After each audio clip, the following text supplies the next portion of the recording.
Assalamualaikum warahmatullahi wabarakatuh. Alhamdulillahi rabbil alamin. Asyhadu an la ilaha illallah wahdahu la syarika lah wa asyhadu anna Muhammadan abduhu wa rasuluh. Allahumma sholli wa sallim ala Muhammadin wa ala alihi wa sahbihi ajma'in. Bapak Ketua Pimpinan Daerah Muhammadiyah beserta jajarannya, Bu-Ibu Aisyah, Martum AMM, Majelis Lembaga yang kami hormati, alhamdulillah kita bersyukur kepada Allah karena pada pagi yang cerah penuh berkah ini kita bisa berkumpul di ruangan yang sangat cukup sederhana, tetapi kesederhanaan ini harus menjadi lebih bagi kita, khususnya pada pagi hari ini, yaitu untuk mencari ilmu, karena ilmu itu adalah penting. Kenapa kita harus bersyukur? Karena orang yang bersyukur itu akan mendapatkan ketenangan dan kebahagiaan hidup. Jadi jangan pernah bermimpi bahagia kalau kita tidak bersyukur. Jadi mimpi itu jangan, apalagi menjadi kenyataan. Di depan ada sebuah tulisan, bukan kebahagiaan yang menjadikan manusia bersyukur, tapi bersyukurlah, insya Allah kita akan bahagia. Kita dengarkan sebentar renungan tentang syukur. Suaranya ngomongnya mulai tadi bukan. Saudaraku, sebenarnya apa yang kita cari? Kita hidup di gunung merindukan pantai. Kita hidup di pantai merindukan gunung. Kalau kemarau kita tanya kapan hujan. Di musim hujan kita tanya kapan kemarau. Diam di rumah inginnya pergi. Setelah pergi inginnya keluar. Waktu tenang ingin cari keramaian. Waktu ramai ingin cari ketenangan. Ketika masih hujan mengeluh ingin menikah.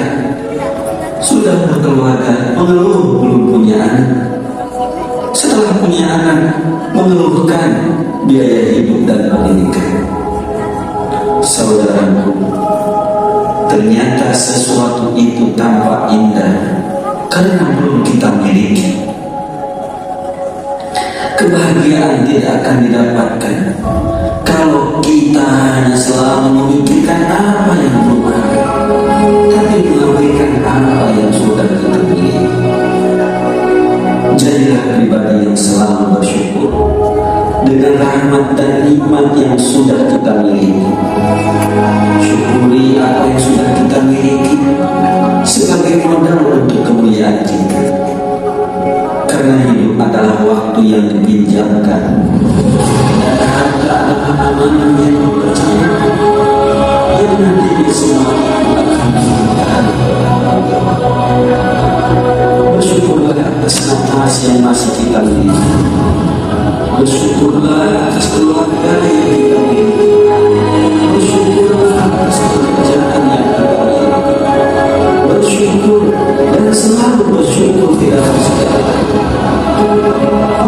La in syakartum la azidanakum wa la in kafartum inna azabi lasyadid. Jadi kalau kita bersyukur kepada Allah, maka Allah akan menambah nikmatnya. Tapi ingat, kalau kita kufur kepada Allah, maka azab Allah adalah sangat berat. Oleh karena itu maka kita panggil bersyukur. Bersyukur bukan hanya sekedar kewajiban kita, tapi bersyukur itu adalah perintah Allah, keinginan Allah, sebagaimana dalam Quran surat An-Nahl ayat 78. Di sini Allah dengan jelas menginformasikan kepada kita, wallahu akhrajakum min butuni ummahatikum la ta'lamuna syai'an wa ja'ala lakum sam'an wal absara wal af'idata la'allakum tashkurun. Jadi kita itu awalnya, ini kata Allah dalam firman Allah, itu kita begitu dilahirkan dari rahim ibu kita, itu kita tidak tahu apa, kita tidak tahu warna, bahkan tidak tahu orang tua kita itu siapa, itu tidak tahu. Kenapa kemudian menjadi tahu? Karena di sini Allah memberikan wa ja'ala lakum sam'a wal absara wal af'idah.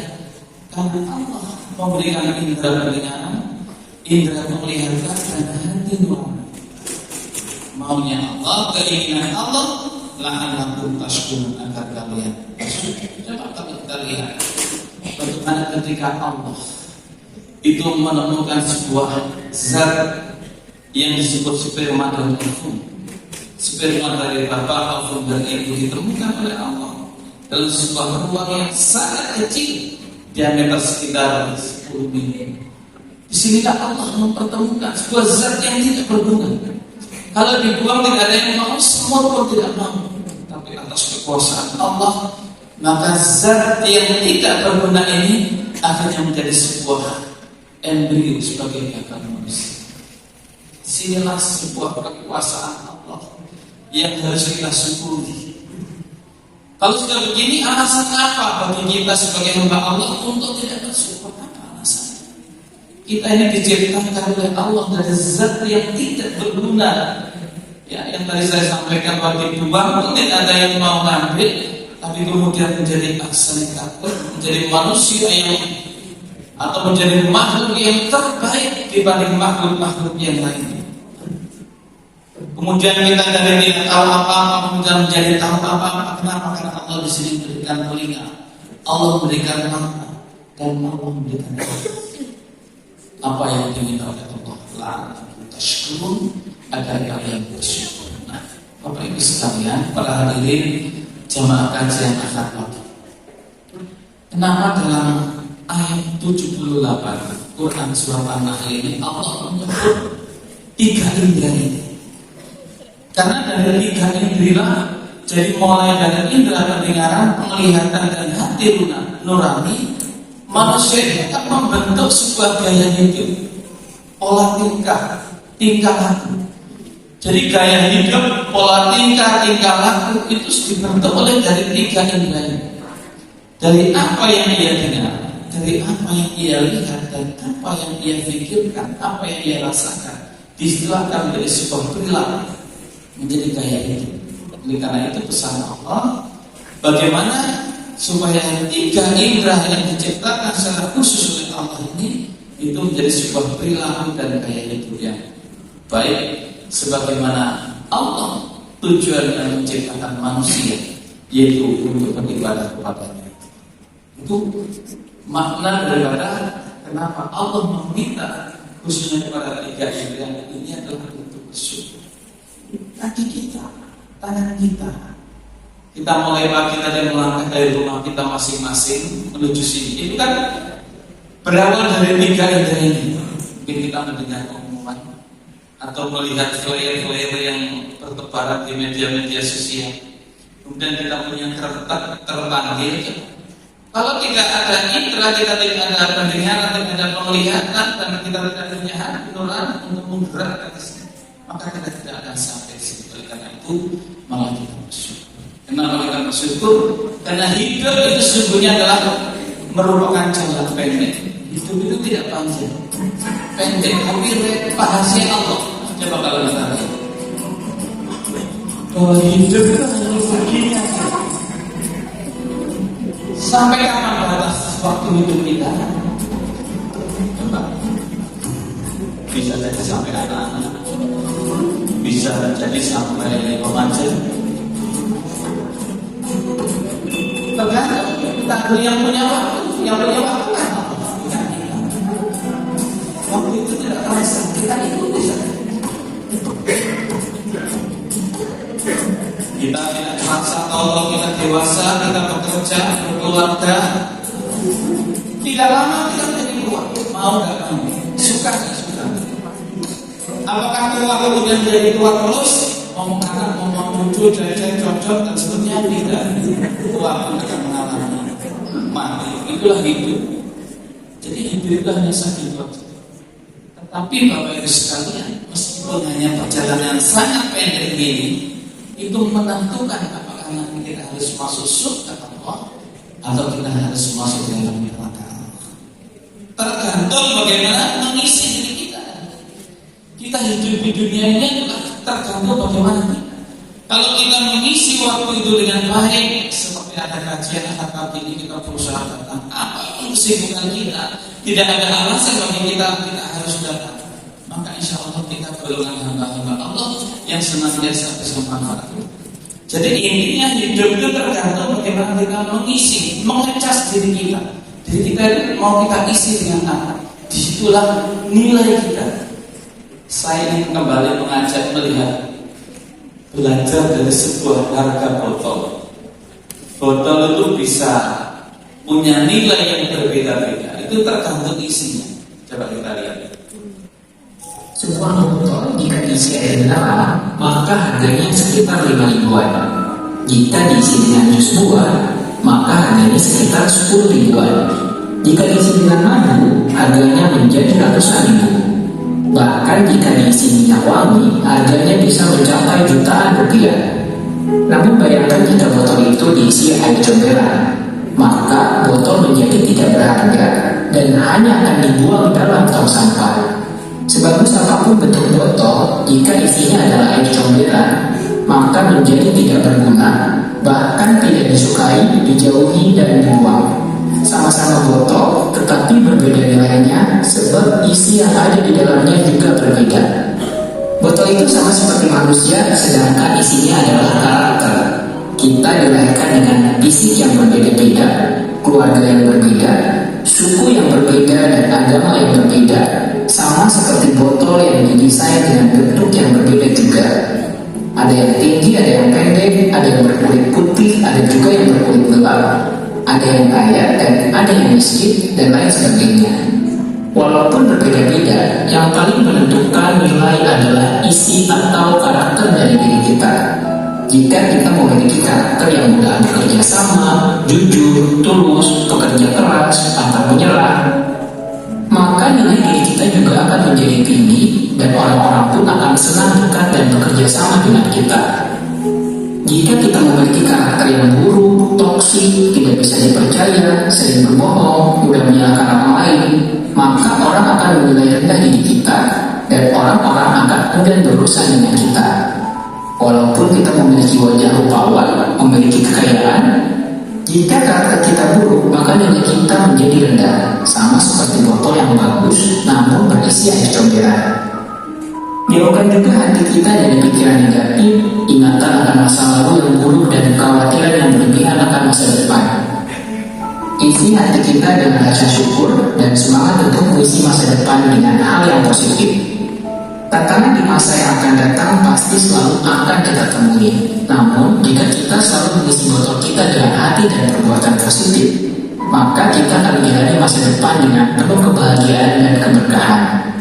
Selagi masih tersisa waktu kita di dunia, mari lakukan kebaikan sebanyak yang kita mampu lakukan. Jadi manusia itu tergantung bagaimana kita mengisi, mengecasnya. Tergantung apa yang kita dengar, tergantung apa yang kita lihat, dan tergantung apa yang ada dalam pikiran kita. Allah hanya membedakan manusia itu dari ketakwaannya saja. Allah menciptakan beragam keanekaragaman yang ada, perbedaan suku, perbedaan ras, perbedaan warna kulit, ada yang hitam, ada yang putih. Kalau orang ini termasuk apa? Kalau putih, yang bersih, hitam putih, hitam manis itu lah. Allah tidak melihat kulit, suku, ras, tapi apa yang dilihat oleh Allah adalah kesucian jiwanya, ketakwaannya kepada Allah, kedatangannya kepada Allah. Inna akramakum indallahi atqakum. Itulah yang kita dilihat oleh Allah. Oleh karena itu marilah kita berlomba-lomba untuk menjadi hamba-hamba Allah yang terdekat dengan Allah. Karena hanya hamba Allah yang terdekat dengan Allah, maka Allah akan dekat. Karena kita dekat dengan Allah, disayang Allah, maka kita akan masuk ke dalam surga milik Allah. Surga milik Allah. Kita nggak bisa mengklaim itu adalah surga milik saya. Kalau kita lihat orang-orang yang sok-sokan di medsos itu kan begitu banyak orang yang mengklaim seakan-akan surga itu adalah miliknya, mudah menyalahkan orang lain. Ya. Kenapa? Karena di situ ada sebuah penyakit hati. Dan inilah benar di dalam hidup. Ramadan ini adalah kita jadikan sebagai alat untuk mensucikan jiwa kita. Ramadan ini adalah harus kita jadikan sebagai bulan untuk mencegah. Makanya Ramadan itu kan milik hati mencegah. Mencegah dari apa? Mencegah dari sebuah keinginan yang berlebihan. Coba kita lihat korupsi terjadi. Kenapa? Karena keinginan yang berlebihan. Mencuri, menjamret, berzina atau apa kriminal itu semuanya adalah karena keinginan yang berlebihan. Padahal Allah sudah memberikan jatah sesuai dengan takarannya.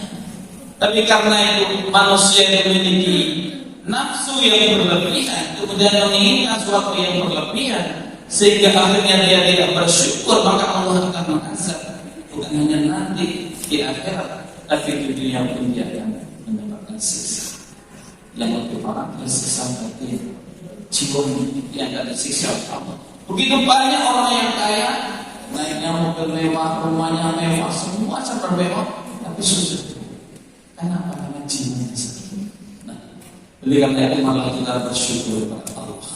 Nah, coba kalau kita melihat ayat yang telah dibacakan oleh Kowe tadi, ayat 9 dan ayat 10, itu adalah sungguhnya kesucian jiwa. Itu adalah tergantung kita.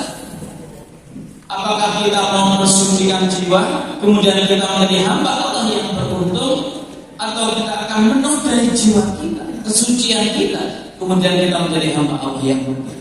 Jadi hidup itu sesungguhnya adalah pilihan. Allah menciptakan surga dan neraka.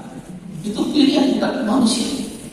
Kalau ada manusia yang berbondong-bondong mendekatkan diri kepada Allah, kemudian dia masuk surga, apakah kemudian Allah beruntung? Surga milik Allah. Kalau ada orang yang berbondong-bondong, kerusakan di muka bumi ini sudah sangat mengerikan sekali. Ya. Kemungkaran sudah berjamaah. Akhirnya banyak orang yang masuk neraka. Apakah Allah akan merugi? Tidak. Surga neraka adalah milik Allah. Jadi untung dan rugi kalau diserahkan kepada kita. Allah hanya beri petunjuk, silakan yang mau beruntung, qad aflaha man zakka, dan siapa yang tak mau merugi silakan silakan pilih. Bukan neraka dalam milik Allah. Nah, ini masalah ini para jamaah kajian akad. Marilah kita melihat sedikit lagi perjalanan hidup kita di dunia ini. Bagaimana sesungguhnya? Seberapa lama kita hidup? Akhirnya kita harus sadar bahwa dunia ini adalah episode kehidupan kita yang paling singkat. Dunia paling singkat. Episode dunia kita bersayap. Kita akan berangkat ke sebuah kehidupan baru. Ada yang mengatakan dunia adalah mimpi. Alam kubur. Ternyata lebih lama Di alam kubur itu kita akan menanti dan menanti hingga usia semesta diakhirkan usai. Berapa lama penantian itu? Entahlah. Hanya Allah yang Maha Tahu tentang seberapa lamanya. Yang pasti, ia akan lebih lama dari fase dunia ini. Mungkin ratusan tahun, mungkin juga puluhan ribu tahun. Lalu, setelah itu apa? Yang akan terjadi, kita dibangkitkan kembali untuk sebuah pertanggungjawaban. Kita akan menunggu di padang mahsyar 50 tahun lamanya menanti kehadiran Allah yang tak meninggalkan kecil atau besar amal kita. Semua akan dipertanggungjawabkan. Di sana, kedua kaki dimintakan bergeser sedikit dulu hingga pesta dan permainan itu usai. Berapa lama pengadilan itu? Bertahun-tahun. Saudaraku, akhirnya kita harus sadar, dunia inilah fase yang tersingkat kehidupan kita.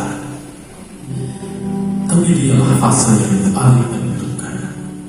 Bahagia tidak di episode berikutnya adalah tentang bagaimana engkau melewati hari-hari duniamu. Jadi, apa yang engkau telah siapkan untuk itu? Jika dalam kubur meluk jasadmu yang lemah, jika malaikat mencecarmu dengan tangan, jika engkau sendiri di gelap basah tanpa siapa, apa yang akan kau lakukan? Taubat tak lagi berguna, sujud tak lagi berdaya, istighfar tak lagi bisa terlalu. Bergegaslah bersimpu, menangislah dalam pertobatan, karena tidak lagi ada waktu yang cukup. Mungkin esok perjalanan berakhir di sini, di dunia yang rapuh ini. Jadi Bapak Ibu sekalian, dunia itu sebentar, kehidupan yang sangat pendek dibanding alam barzah, apalagi alam akhirat.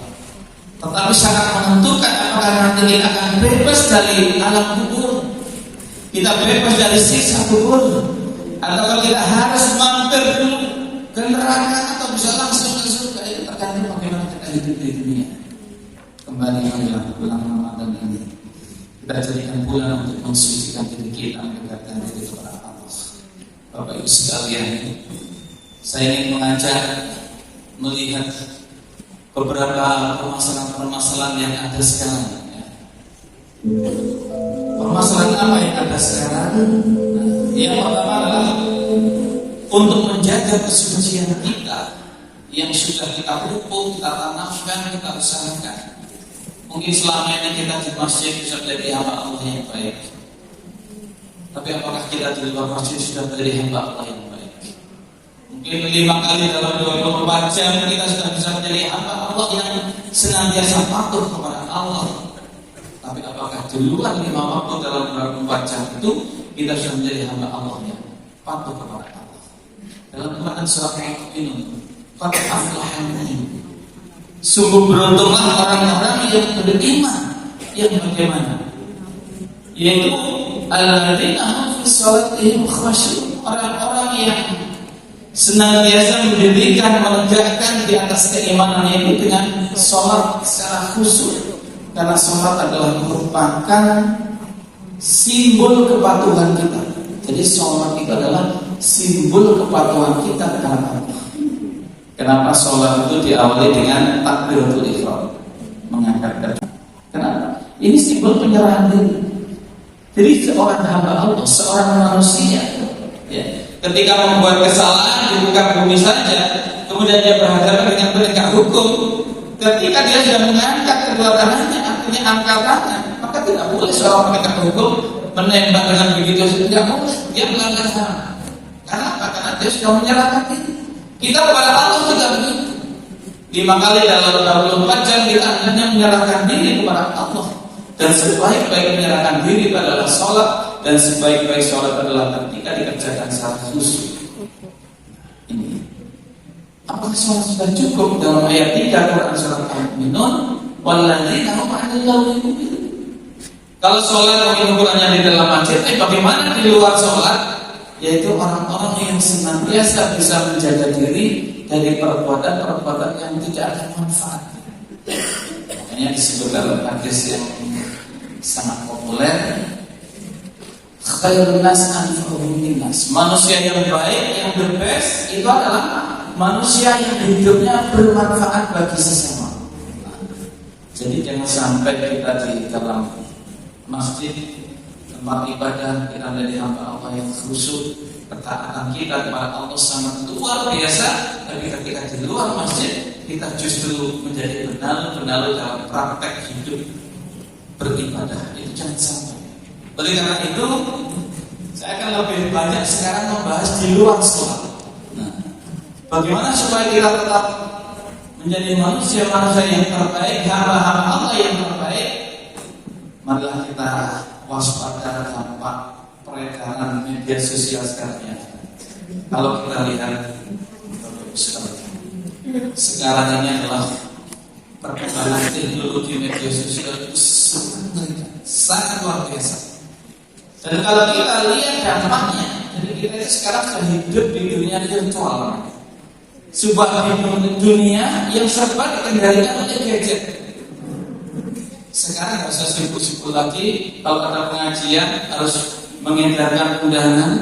Waktu dulu di print dulu, di fotokopi dulu, atau dicetak dulu, sudah nggak usah. Karena apa? Cukup dengan gadget kita. Kita cukup mengetik dengan hitungan detik, kita share sudah selesai. Bapak Rahmat ini juga begitu.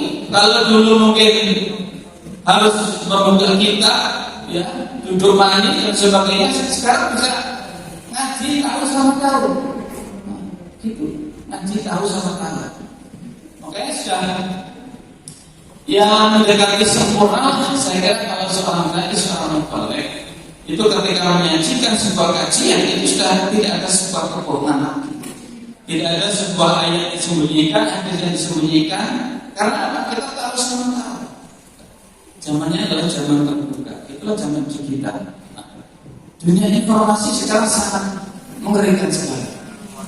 Kalau tidak bisa manfaatkan, tapi kalau bisa manfaatkan dengan baik itu akan sangat luar biasa. Nah, ya, apa yang ada dalam dunia teknologi ini, teknologi informasi ini, kalau kita lihat, coba kita lihat dampak negatif gadget adalah maraknya judi online dan pornografi. Ini yang sangat menyedihkan. Ini dampak negatifnya. Jadi sekarang yang namanya judi online, masya Allah, luar biasa. Saya kebetulan ya namanya seorang dai. Itu kalau hari ini hampir keliling sudah.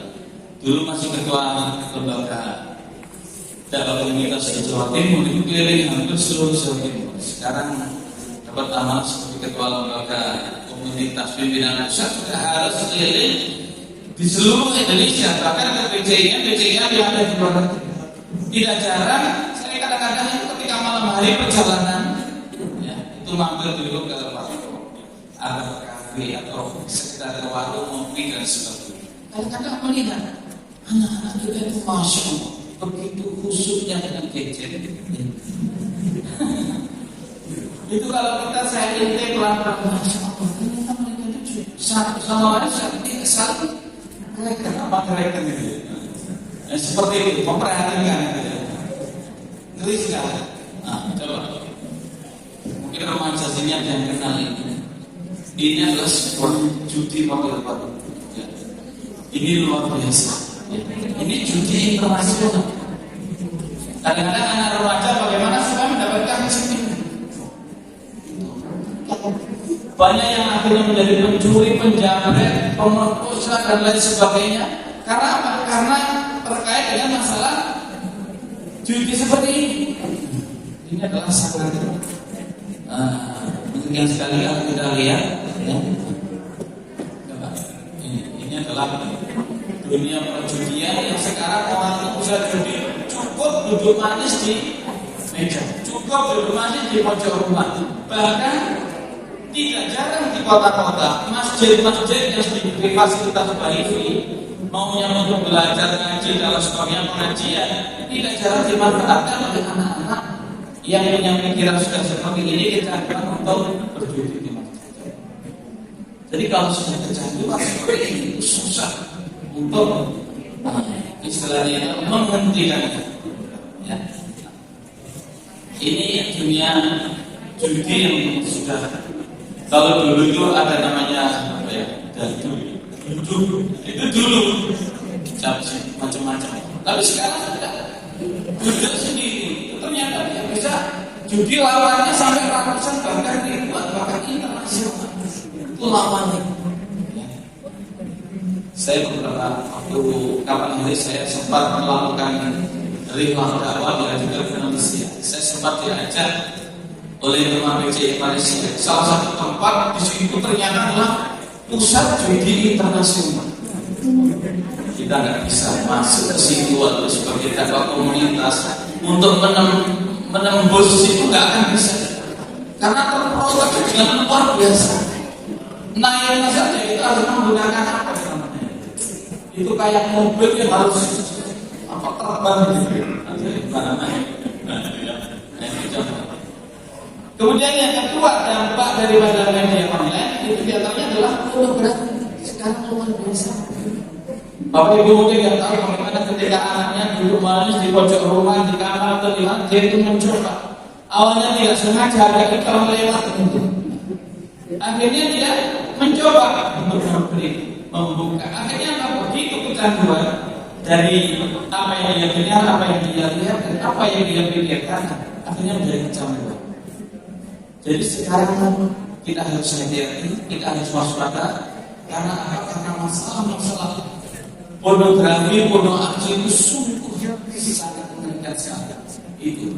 Jadi putra putri kita mari kita awasi ya, dengan baik. Ya. Silakan pakai gadget, pakai HP, memang itu kebutuhan.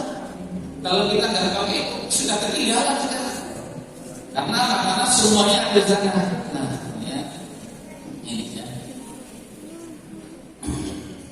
Nah, jadi yang dirusak ketika melihat film atau kartun sini, ini adalah jutaan miliaran Allah menciptakan sel yang ada di dalam otak kita, ya. Tapi akan bisa rusak dalam waktu cepat. Itu ketika anak-anak itu termasuk bahkan dasarnya itu bisa lebih dasar dari anak-anak itu lihat adalah seperti itu. Karena itu kita harus hati-hati, ya. Ini contoh. Nah, oleh karena itu apa yang harus kita lakukan? Yang pertama kita harus pastikan bahwa informasi yang kita lihat, yang kita dengar itu adalah yang positif, yang baik-baik. Jangan sampai yang kita lihat itu adalah yang tidak baik. Karena makanan akan macam sini diperintahkan oleh sini menjadi sebuah perilaku. Banyak anak yang awalnya baik-baik, kemudian dari perilaku yang baik. Dari mana? Dari melihat hati, dari mendengar informasi gadget dan seterusnya. Nah, kita harus pastikan ketika share itu saring dulu. Jadi saring sebelum share informasi. Jadi banyak orang-orang itu yang hanya sekedar melihat judulnya saja. Ternyata isinya itu adalah provokasi. Isinya itu adalah tentang adu domba. Isinya itu adalah melukai hati orang yang membaca dan sebagainya. Kita ingat ayat Allah yang berbunyi, Innallaha la yakhfa 'alaihi syai'un fil ardi wa la fis sama'. Walladzi yusawwirukum fil arham kaifa yasha', la ilaha illa huwal 'azizul hakim. Ayat ini menjelaskan bahwa senyampang manusia itu hidup di atas bumi Allah. Nah, kita ini kan di dunia itu hidup di atas bumi Allah. Hidup di bawah langit Allah. Kalau sudah di atas bumi, kita di bawah bumi berarti mati. Nggak ada urusan itu, ya. Urusannya datang. Ini kita diawasi oleh Allah. Jadi di dunia itu betul-betul diawasi oleh Allah. Kamera Allah, CCTV Allah itu nggak pernah mati dalam sedetik pun. Hari ini kita di streaming. Siaran belakang bisa melihat saya, bisa melihat sini. Tapi streaming ini nggak mampu untuk merekam yang ada di belakang, karena siarnya hanya ke sini. Sehingga sini bicara, sana bicara bisa. Sini bicara, sana main HP bisa. Sini bicara, sana merasani orang bisa. Dan tidak terekam. Tapi rekaman Allah yang namanya wahyu dan aktif itu mampu merekam baik itu di waktu gelap, di waktu terang, waktu hujan, waktu semua terekam dengan baik. Sehingga nanti kita di hadapan Allah ketika yaumul hisab itu kita akan cukup melihat saja, ditayangkan ya, malaikat menayangkan ini sudah. Kita nggak bisa. Ini sudah mengelak sudah. Apa yang kita lakukan nggak bisa mengelak sudah. Karena apa? Kita terekam dengan sempurna oleh CCTV Allah. Jadi perkembangan CCTV ini sebenarnya bisa memantapkan keimanan kita. Kalau manusia yang diciptakan oleh Allah mampu membuat rekaman sebagus ini, bagaimana dengan Allah yang maha menciptakan manusia? Nah, karena itu nanti kita lihat Allah nggak bisa lagi Bapak Ibu yang namanya bohong yang itu sudah nggak bisa lagi. Kalau urusan dunia apa yang nggak bisa dibohongi? Urusan hukum apa yang nggak bisa diolah? Pasal apa nggak bisa diubah-ubah? Bahkan pesan pasal tidak sedikit. Urusan hukum mau minta pasal berapa? Kalau ini sekian hukuman, ini adalah sekian, ini dendanya sekian, dunia. Tapi nanti di hadapan Allah tidak bisa. Oleh karena itu marilah saling sebelum saya. Kita hati-hati. Apa yang jari-jari kita ini ketika mengambil itu jangan dikira jari kita itu nanti tidak bertanggung jawab di hadapan Allah. Kita itu bukan dalam Allah. Hasil kajian kita share, masya Allah. Ini bermanfaat, kita share poin pahala. Tapi ketika ada ujaran kebencian dan sebagainya kita share, kita ikut menanggung dosa. Pastikan akhlak adalah sebagai bingkai kita ketika kita bermedia sosial. Itu berkaitan dengan kita harus waspada masalah media sosial. Sekarang yang kedua. Yang kedua adalah marilah kita waspada, mewaspadai terhadap isu pemecah belah umat. Jadi sekarang ini telah terjadi isu-isu pemecah belah umat. Umat itu pecah belah. Umat diadu domba. Banyak cara untuk memecah belah, dan itu adalah cara-cara yang tidak bisa dipertanggungjawabkan baik di dunia maupun apalagi nanti dia akan betul-betul dipertanggungjawabkan apa yang dia lakukan. Jadi mewaspadai isu pemecah belah. Apa sih sesungguhnya isu pemecah belah? Sekarang kita seringkali mendengar mewaspadai tentang isu masalah intoleran, radikal dan teroris. Kita seringkali kan sedikit-sedikit intoleran, sedikit-sedikit tuduhan radikal, sedikit-sedikit ini adalah kelompok teroris. Kita harus hati-hati.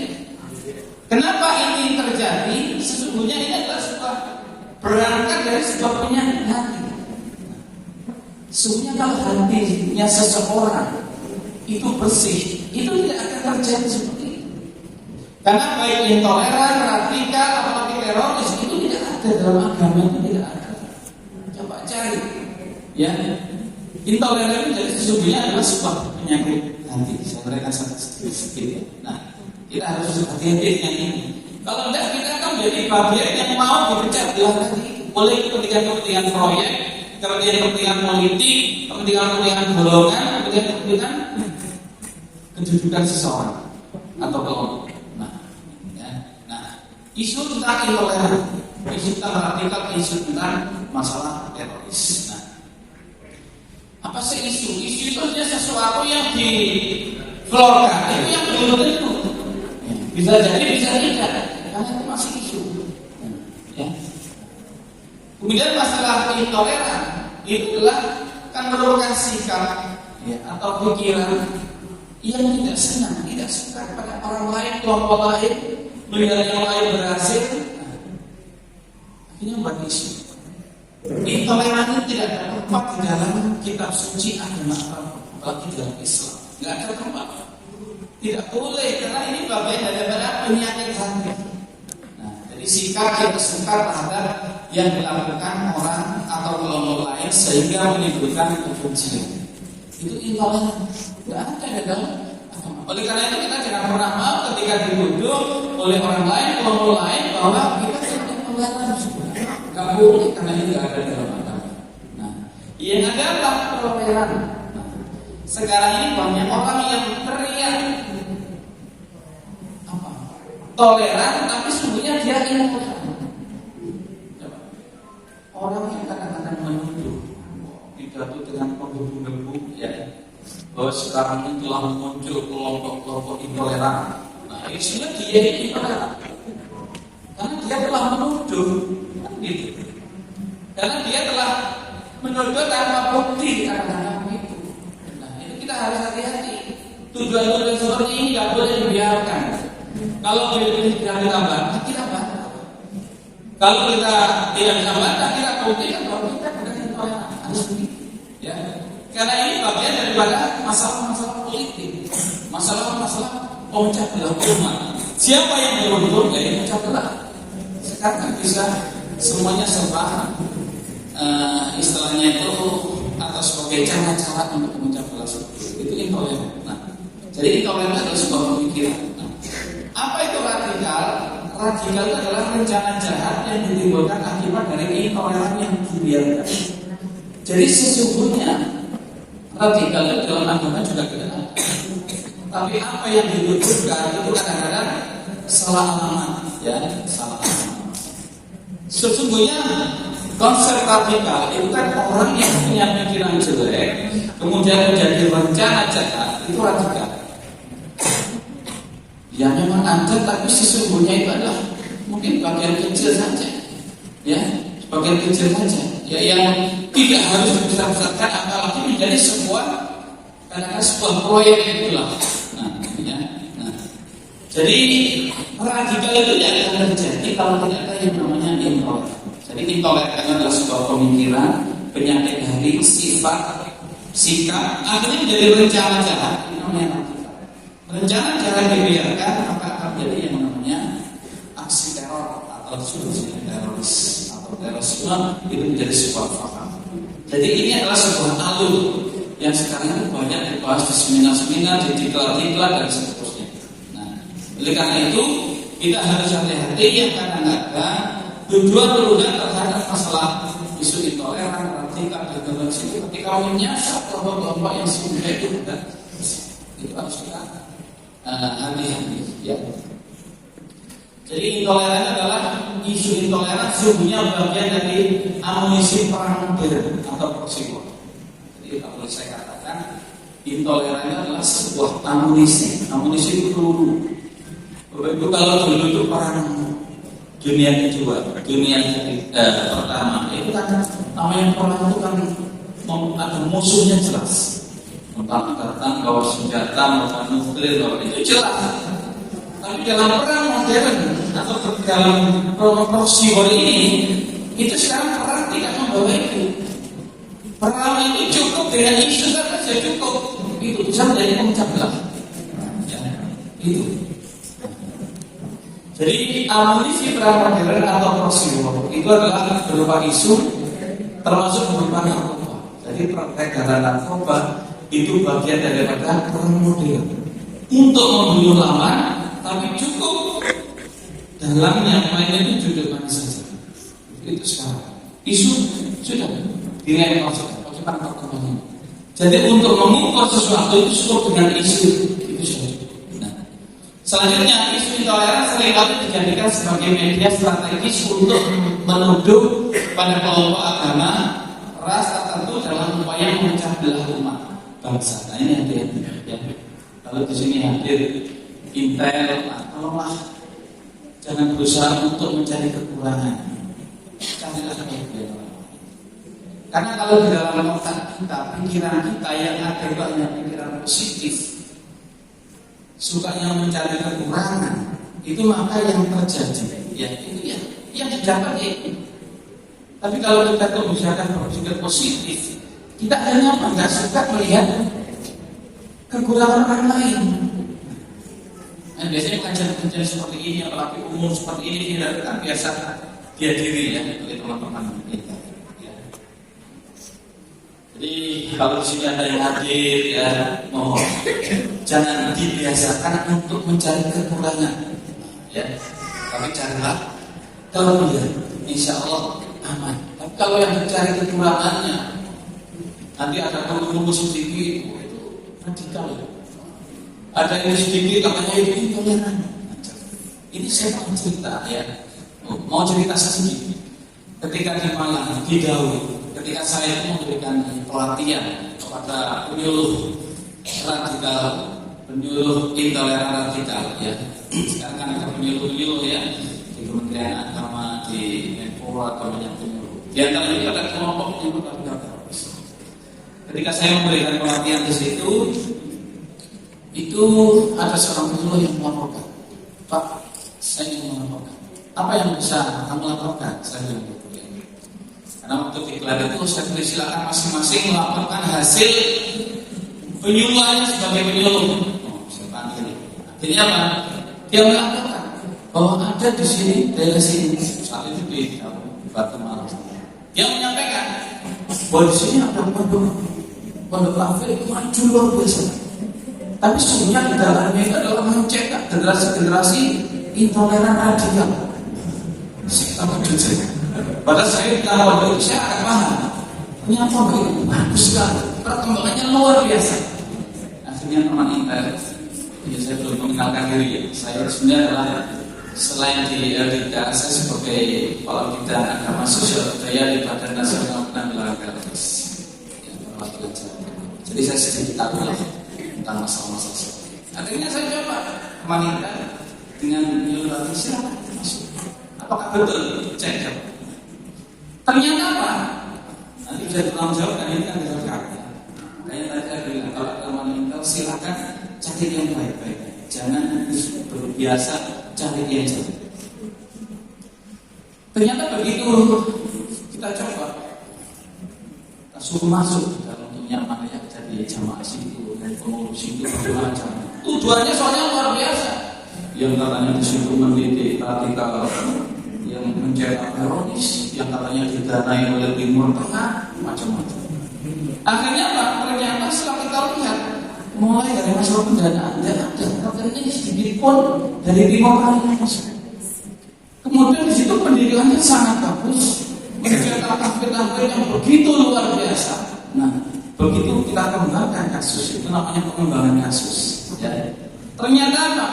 Ujung-ujungnya sebenarnya adalah setelah kita besar-besar itu hanyalah iri. Di situ ada yayasan yang nggak bisa maju, ya. Kemudian di situ ada lembaga kafir yang baru tapi maju. Nah, ternyata dia akhirnya melempar isu. Akhirnya menjadi sebuah isu panjang juga. Ini kalau misalnya tidak di cross check, ya misalnya ya, saya memerintahkan saat itu untuk betul-betul masuk untuk meneliti situ sudah pasti akan kejar teroris bisa-bisa. Nah, itu contoh. Semua itu dari penyakit hati tadi. Karena dia tidak bisa berbuat apa-apa, yayasan bertahun-tahun nggak bisa berkembang, ya. Kemudian ada tetangganya yang begitu ada maju luar biasa, dia iri, akhirnya memfitnah. Nah, inilah. Ini seperti ini nggak bisa dibiarkan. Ya, itu harus diluruskan masalah-masalah. Jangan apa intoleran sesungguhnya adalah penyakit hati dan dilarang di dalam Islam. Intoleran bisa terjadi oleh dan pada siapapun saja, tidak pandang saudara dulu rasa kamu. Itu bisa terjadi.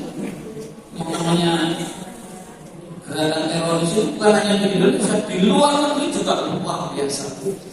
Dan itu rata-rata terjadi di mana agama di situ mayoritas, disitulah masuk yang namanya isu-isu pemecah belah, termasuk berupa yang namanya radikal teroris. Ya. Kalau di Indonesia karena mayoritas Muslim, kalau sudah bicara teroris, seakan-akan Islam. Kalau di India ketika bicara teroris ya Hindu. Di Myanmar ketika bicara teroris juga orang Buddha begitu. Di Australia, di Amerika pasti ya orang Kristen, ya seperti itu. Jadi kadang-kadang pelaku memang ada seperti itu, tapi bukan nggak bisa dihubungkan dengan agama.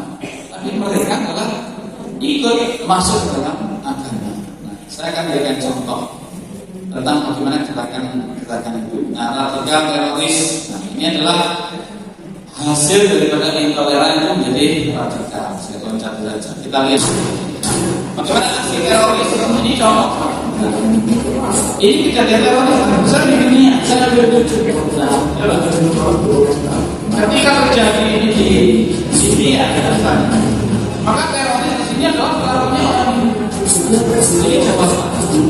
Bapak yang namanya teroris itu nggak bisa hanya itu bukan para Islam saja bisa. Itu memang di Indonesia mungkin mayoritas Islam. Tapi ketika di luar yang mayoritas agama lain agama itu, coba. Ya, ini contoh 7 aksi teroris di dunia. Nah, ini contoh sebuah sekolah Islam yang masih belajar. Itu baiknya begini saja. Kasus Yusuf dengan begitu enaknya. Apakah orang Islam? Ini contoh untuk menjawab pertanyaan bahwa salah besar kalau teroris itu ditujukan kepada orang Islam itu salah besar. Ya, ini contoh kasus-kasus yang ada masuk dalam aksi teroris tersebut dahis terutama. Ini kalau saya teruskan panjang, saya loncat. Nah, intinya seperti ini. Jadi bahwa kalau masih bicara soal teroris itu nggak bisa dihubungkan dengan agama, meskipun nyerempet agama. Itu hanya sebagai tempat untuk apa ya, istilahnya nebeng, itu gitu ya, ke kelompok teroris. Tapi sesungguhnya memang ada kadang-kadang anak-anak yang dijadikan alat. Biasanya itu anak-anak yang masih agamanya itu masih rapuh. Makanya kajian-kajian seperti itu kadang-kadang ya mereka-mereka yang mengambil dijadikan anak untuk menjadi teroris itu kadang-kadang hanya berpikirnya itu pendek. Saya pernah diskusi ketika saya berhadapan dengan militer, ya narapidana teroris, masih anak, ya masih remaja. Nanti sebentar lagi saya tampilkan. Ya, contohnya, kenapa kamu berani? Kenapa kamu dulu melakukan teroris? Kamu berani untuk terang kemudian? Ternyata dia pintar jawab. Gini Pak, jawabnya itu kasar. Memang anak itu kasar. Masih usia tahun kasar. Karena sudah hidup kita sebenarnya menjadi sebuah kebahagiaan. Itu caranya. Kebahagiaan yang hakiki yang sesungguhnya itu adalah surga. Nah surga itu ternyata bisa ditempuh dengan cara mudah, cara singkat. Kalau kita itu mau membunuh, surga kita langsung masuk surga. Cuma kadang-kadang mereka yakin dengan itu. Sehingga apa? Sehingga mereka itu kadang-kadang melakukan itu juga tanpa berpikir lagi. Adalah yang diiming-iming bidadari. Kalau begitu maka saya akan langsung bertemu bidadari. Apa kita repot-repot beli pada dunia? Kalau tujuannya hanya mencari surga bertemu bidadari, ternyata akan jalan yang cepat. Jadi cara-cara untuk mendoktrin kepada anak-anak remaja itu terjadi seperti itu. Ini saya tunjukkan contoh. Seorang pelaku bom bunuh diri itu di JP Marga. Kurang 2 jam dia merasakan diri. Supaya nanti kalau sudah betul-betul terjadi pengeboman, bunuh diri, nah yang jawab adalah videonya. Coba kita lihat. Ya. Orang ini bunuh diri bisa dilakukan. Tidak, itu mau bunuh diri. Yang namanya bunuh diri itu ya orang yang berasa. Entah saya kalau berasa, saya hanya mengharap surga ya Allah, mengharap itu mudah terjadi. Saya lagi dikenal Allah surganya. Dan ini ada cara yang tampaknya oleh Rasul. Dan cara yang sangat merugikan mereka. Coba apa pandangan itu mereka juga mereka merasa takut akan amalan ini. Jadi ini bukan bunuh diri. Dan sangat saya jadi mati akan dibom oleh anak kalau pakai itu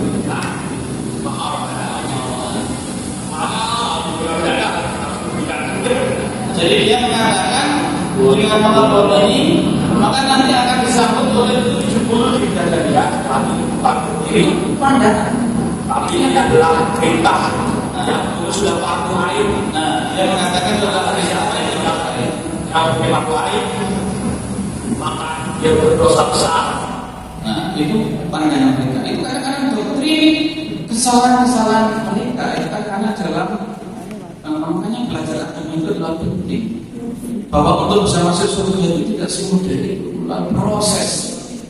Ya, makanya perlu dijelaskan bagaimana Quran surat Al-Asr itu. Ya, beriman dan beramal soleh, bukan beriman beramal saleh. Beda dikit, tapi itu menentukan. Ya. Satu contoh lagi, kesalahan di dalam berijtihad itu kadang-kadang fatal. Terus yang mendasari apa sebetulnya sehingga kami atau saya pribadi terlibat jadi PWK salah satu syarat dalam Islam yaitu jihad sabilillah. Ini kita berikan kenapa? Ini ya. Saya sampai akhirnya sampai pergi ke Afghanistan ikut belajar militer di sana kemudian sampai bertahun-tahun itu dasarnya adalah dasar utamanya adalah dasar jihad. Jadi kadang-kadang dalam memahami jihad itu masih seperti kalau Muhammadiyah dan jihad ya sudah jihad. membangun sekolah, membangun panti asuhan, mendirikan lembaga-lembaga tajdid, lembaga dai komunitas yang bisa mengentas komunitas-komunitas, ya, berbagai macam komunitas. Ini Muhammadiyah, ya. Bukan kalau mengartikan sebuah jihad adalah seperti ini. Nah, itu contoh. Kalau ini justru akhirnya melukai Islam itu sendiri. Nah, sekarang yang terakhir, masih bisa dilanjutkan ya? Yang terakhir, nah, saya khawatir jam 8 sampai sana. Yang terakhir adalah mari kita waspada terhadap masalah peredaran narkoba. Jadi permasalahan narkoba itu adalah merupakan senjata perang modern yang disebut proxy war tadi.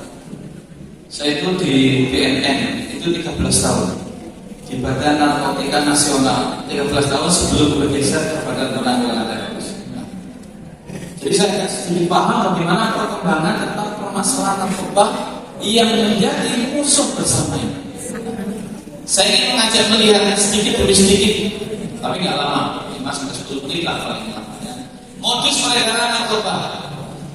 Saya tidak menunjukkan jenisnya, tapi langsung ke modusnya saja.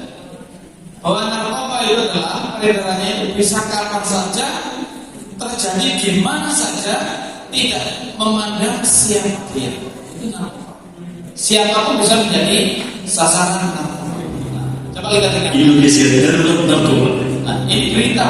Perkembangan cepat dan teknologi yang terjadi saat ini ternyata dimanfaatkan oleh para pelaku pengedar narkoba. Narkoba jenis baru, Pak. Berbagai jenis narkoba yang disulap menjadi bentuk baru kini mulai tren di Indonesia.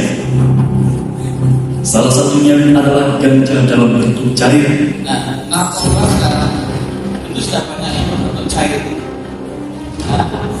Modus yang Sejak menggunakan legalitas rokok elektrik atau vape diresmikan pemerintah Indonesia melalui tarif cukai, bisnis vape semakin menggeliat.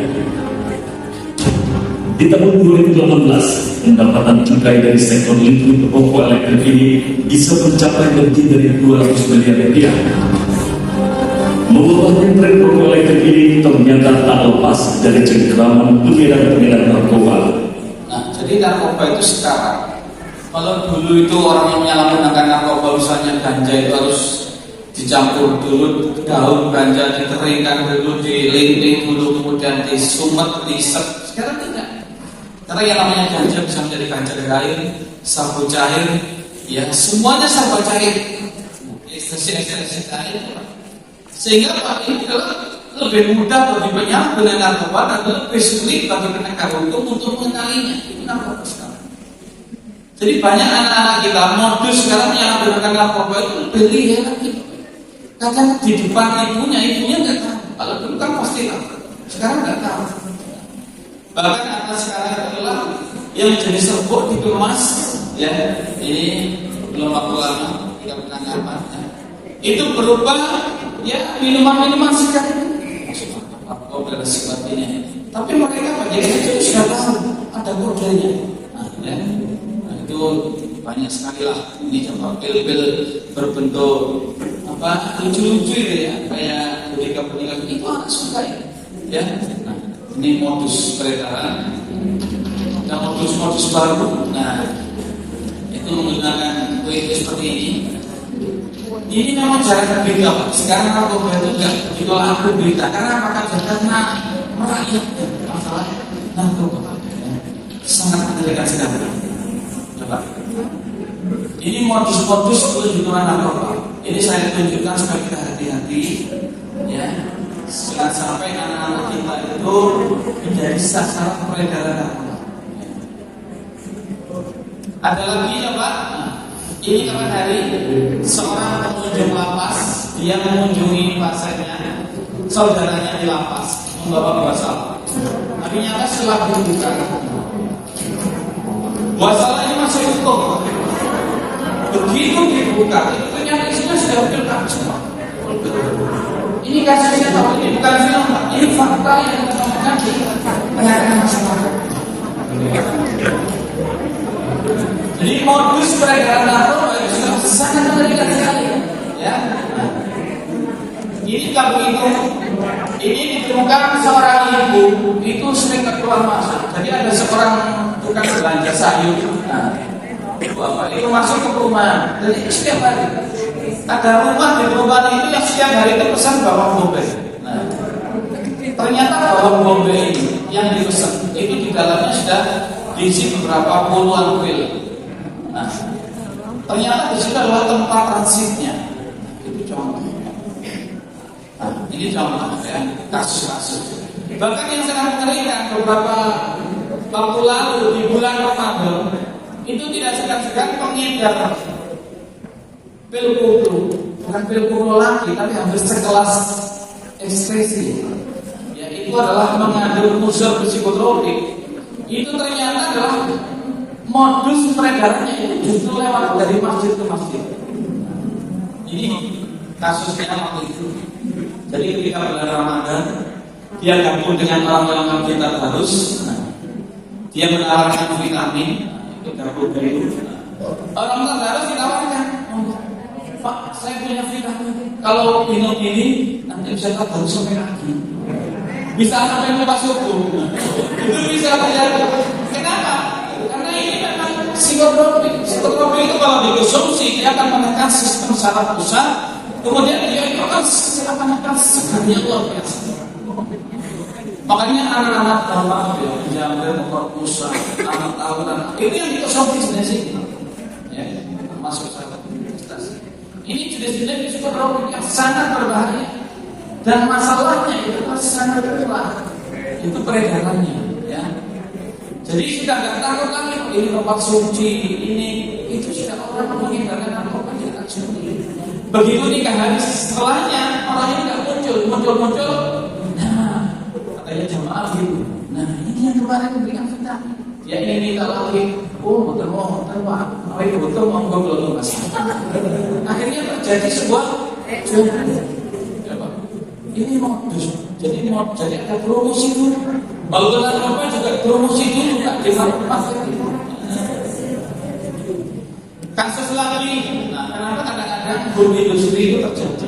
Apalagi kita kan sering dengar, wah ada pabrik narkoba. Itu salah satunya. Ini contoh. Nah ini saya yang bertugas. Ini saya menggeledah karena ada informasi di situ ada sebuah pabrik usaha di Surabaya cukup terkenal, buka dua tempat luar biasa. Ada informasi bahwa di sini adalah jual glikosan. Glikosan itu bahan dasarnya. Mungkin ada apoteker, farmasi atau mungkin orang sakit paham apa itu glikosan. Nah, narkoba itu tidak akan jadi kalau tanpa adanya glikosan bahan. Saya lihat satu persatu. Kalau di jelas Jepang itu nggak mungkin karena obat bebas. Nah, yang kedua ini obat yang dihasilkan. Yang ketiga adalah jenis-jenis risiko. Nah, kita masuk di situ. Ternyata apa? Di sinilah dia itu menyimpang. Kita lihat satu persatu ternyata memang betul bahwa informasi yang ada bahwa di tempat ini ternyata dia jual beli bahan untuk jual narkoba. Ini beberapa kasus waktu saya menangkap beberapa anak di pelabuhan. Nah, saya yang kawan diwawancarai. Karena alat yang saya bawa ini itu mampu mendeteksi. Nah, jadi dalam radius 10 meter, alatnya saya bawa ini dalam radius 10 meter. Kalau di sini ada yang bawa, alat ini langsung bisa menunjuk. Kalau saya ke sini, kok alat ini masih di sini? Nah, nanti di sini. Sudah, cepat ambil aja dengan silakan. Diperiksa apakah betul? Nah ini salah satu video ketika saya operasi di kapal. Nah, ini saya di atas kapal, di atas pelabuhan, di pelabuhan Tanjung Perak. Agak gelap nih goyang karena ini di kapal. Ombaknya sana. Saya ada informasi, saya diturunkan. Ini waktu saya masih di BNN. Nah, kemudian alatnya saya sama saja, saya jalan. Ini penumpang kapal sudah saya jalan sampai. Teman-teman anggota semua ikut seperti ini kayak jadi penumpang semua. Alatnya saya bawa itu, ini alatnya. Itu langsung tiba-tiba saya mencoba kali yang lain nggak mau, dia betul. Nah, ini di sini. Ini alatnya sangat cerdas, lebih cerdas daripada yang membawa. Yang bawa nggak tahu, saya nggak tahu mana yang bawa. Tapi alat yang saya bawa itu menunjukkan. Nah, akhirnya saya menanyakan anggota. Anak SMP kelas 2. Nah, ini anak 4. Ini polwan-polwan sudah saya dikasih semua. Begitu kode dari saya langsung periksa. Nah, coba. Nah, ada anak Pak lulus sekolah, ternyata dia itu di tasnya. Coba kita lihat sedikit ya. Ternyata dia itu adalah kurir spesialis rokok ganja. Rokok ganja sekarang jangan dikira seperti dulu. Rokoknya itu gak praktis, lintingan sekarang jangan. Iya sih, hampir seperti rokok biasa, tapi disuntik rokok itu. Jadi masih utuh, orang nggak tahu. Jadi rokok itu disuntik oleh sebuah cairan ganja tadi. Jadi begitu dia sumpah ya jadinya. Apa? Ya rokok disumpah lah, ya. Akhirnya ya langsung sudah beda. Cara disumpah sudah orang rokok narkoba itu kan nggak hanya gitu, rasanya juga dinikmati malah. Saya tidak pernah tahu namanya anak yatim di panti nggak boleh. Nah, akhirnya ini ketahuan, ketangkap 4 anak itu ternyata suruh dia dapat ongkos 50.000 mengantarnya. Tapi kalau dulu dijual per apa namanya itu, per geletir ya, per batang. Nah itu 50.000. Sama Pak, jenisnya orang nggak tahu. Yang tahu ya dia yang merasakan. Ya.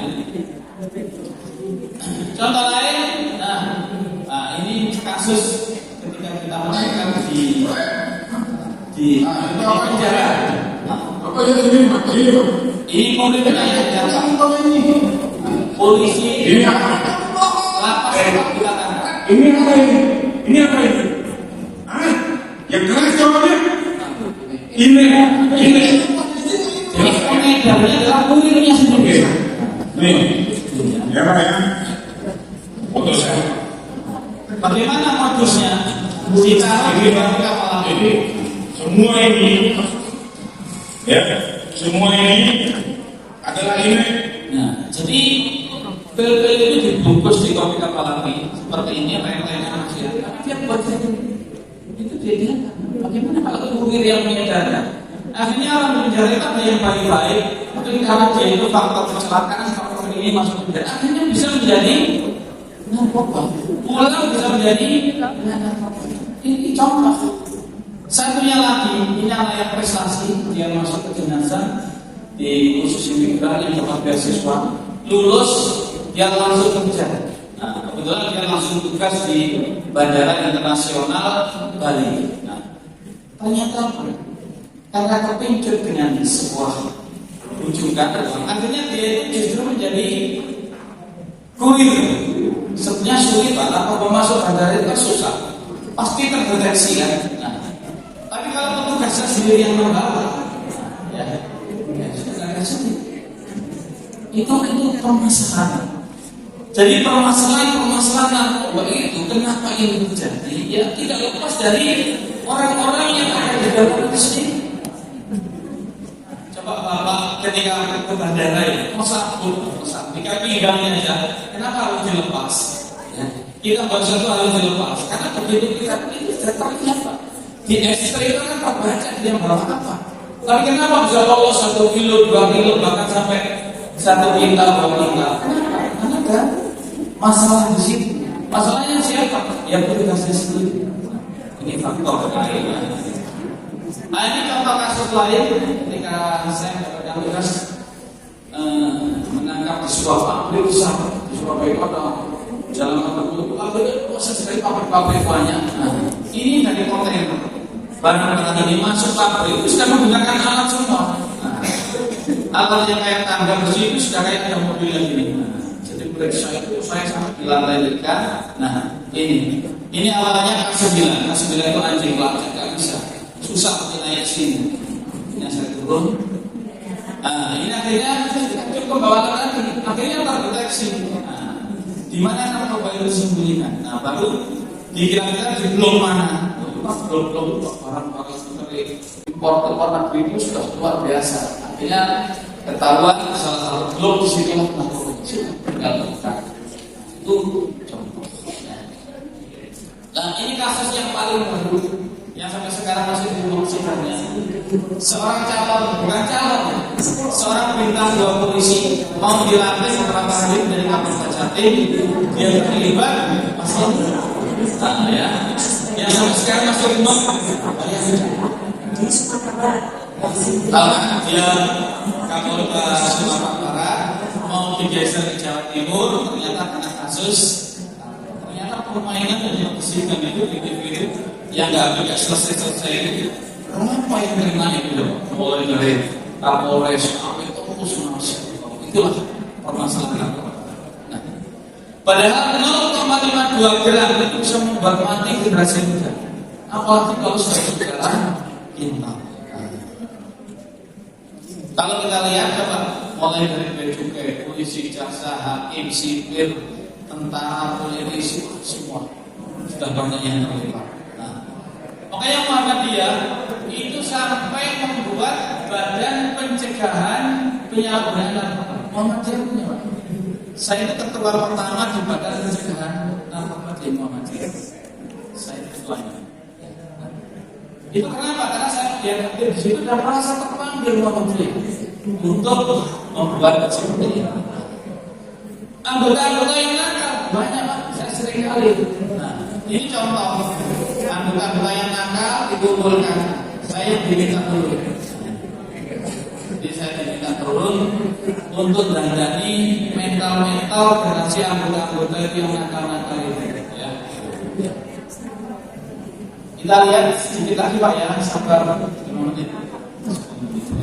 Indonesia adalah sasaran peredaran narkoba. Coba kita lihat. Kalau terjadi seperti ini kan prima.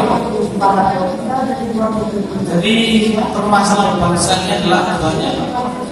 Kalau kita itu habis untuk menuduh itu teroris itu berarti kan sementara PNR bisa kita ini kadang-kadang akhirnya berlemak. Ini yang merusak generasi ini seperti ini harus ini dari Cina. Semuanya bentuknya satu tadi yang boleh kita. Perempuan tadi itu adalah spesialis menyelundupkan narkoba sebut.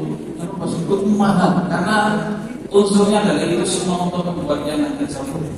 Dan dia mohon maaf, saya bicara adanya. Dia spesialis menyelundupkan narkoba. Itu yang petugasnya itu dibuat susah, itu wanita-wanita yang tadi pernah dilaporkan sampai 3 kali. Kita melaporkan positif A1, tapi 1 kali gagal, 2 kali gagal. Kita periksa semua gagal. Biasanya kan disembunyikan di sepatu, disembunyikan di macam-macam. Ketiga kalinya petugas gak mau percolongan. Ternyata di mana? Mohon maaf, dia disembunyikan di kemaluannya. Jadi dia itu mohon maaf ya, itu dia itu menggunakan kondomnya itu diisi setengah narkoba sekitar hampir 10 ton, 10 ton. Kemudian dimasukkan ke mual. Saya nggak cerita panjang, saya pada bapak-bapak bisa tidur. Tapi bapak-bapak itu suka mikir. Kita bicara nyimpen di situ mau atau ada coba bapak. Kalau ibu kan astagfirullah sekali. Nah ini lagi coba kita orang-orang ini apa coba maksudnya. Loh kalau bisa seperti ini bagian bawahnya mau nggak ditangkap? Ini susah. Kenapa? Karena bahan narkoba berupa sampul itu dimasukkan kapsul. Kapsulnya itu besar-besar jempol. Kemudian ditelan, dimasukkan ke dalam perut. Nah, kemudian begitu sampai di sasaran, dia minum zat tertentu, akhirnya mengurus masih utuh. Itu generasi muda kita sudah antri. Nanti ada barang datang hari ini jadi itu semua. Peringatan apa ya? Sebenarnya mereka sudah tahu semuanya. Makanya saya sampaikan di sosialisasi anak-anak bahwa mengkonsumsi narkoba itu sama dengan mengkonsumsi kotorannya orang-orang itu. Ini dari Afghanistan, Timur Tengah. Karena di Afghanistan itu penanaman opium paling terbaik di dunia itu di Afghanistan. Ini sama, awalnya nggak tertangkap, tapi karena di bandara dia sempat pingsan. Ternyata begitu di sendiri, dia scan ada barangnya yang pecah. Akhirnya ternyata begitu dilihat sudah puluhan kasus. Yang paling mengerikan jauh sebelum jauh beberapa tahun yang lalu itu dari Malaysia itu seorang dibelah, organ tubuhnya diambil, diisi 2 kilogram. Ini ketika kita scan itu alat, jadi jantungnya, ususnya, semuanya diambil. Ini masih segar kali. Jadi dia melakukan ini supaya meyakinkan barangnya itu nggak taruh di bagasi, ya, tapi dia digendong, bayinya biarnya masih segar. Kenapa? Memang eksekusinya kurang beberapa menit, naik setelah eksekusi untuk masukkan ini coba. Jadi yang namanya peredaran narkoba itu sangat mengerikan dan terasa legal sekali, ya. Kapal-kapal besar seperti ini izinnya adalah mencari ikan, tapi ditangkap di Kepulauan Riau waktu yang lalu bawa 1,8 ton. Yang paling besar lagi, yang paling besar, kasus paling besar sepanjang zaman itu. Pukul 16.15 waktu Indonesia Barat, kapal Winhome PH2889 tiba di dermaga Ketapangkan BJBC. Jadi dia itu membawa 3 ton sampah. 1 gram heroin itu harganya 4 juta. Kalau 4 ton, tak cukup Pak, uangnya kita. Masih, itulah permasalahan. Indonesia ini adalah sudah darurat narkoba. Dari timur sampai barat penuh dengan masalah kasus-kasus narkoba. Kalau tidak biasanya sampai sekarang media ini malas berita karena sudah sangat luar biasa. Semoga bermanfaat apa yang kami sampaikan, dan inilah yang bisa kami bawa. Ciri khas kalau menjalankan lembaga tangga komunitas ya seperti ini, bercerita, berceramah tentang masalah-masalah komunitas, masalah kasus-kasus yang nyelempik sampai yang kelihatan masih semua. Dan ini menurut saya adalah sebuah panggilan yang besar. Ada pertanyaan? Nggak ada ya, karena sudah tersedia. Nah, lain waktu aja, kalau pertanyaan silakan mungkin bisa mengingat lagi. Lain waktu aja. Berapa banyak mohon maaf, Rasulullah Al-Fatihah wa Assalamualaikum warahmatullahi wabarakatuh.